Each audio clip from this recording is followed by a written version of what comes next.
enjoy pa rin natin ang malamig na panahon. Pinakamalamig na yung araw sa La Trinidad del Este at 13.1 Ayusin mo.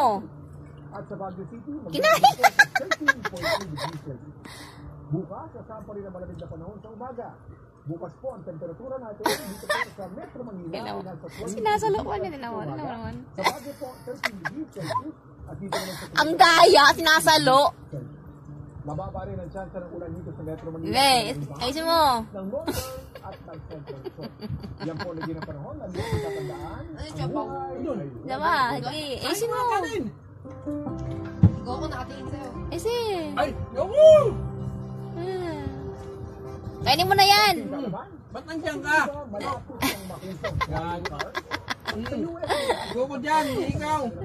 Ayusin mo. Pala isang giant drone o mini helicopter at flying car concept ng GM Motors. Imbis na manggaling Ang daya! nagtitake off ito mula sa mga. Yeah, good job. Ang daya. At hindi na kailangan ng driver o piloto para dito. Dahil self-driving Minky. sasakyan. Ito ang naging konsepto ng kumpanya. Goku! Mahalaga sa mga tao ngayon. Simba. Hindi na maiipit sa traffic. Simba. Si Minky tsaka si Goku. Simba, si Minky, Goku. We don't need roads. At posible lang nalalapit ng panahon kung kailan Dila. kailangan Bye-bye. ng mga kalsada. Bye-bye. Bye. Gusto ko po sana magmotor.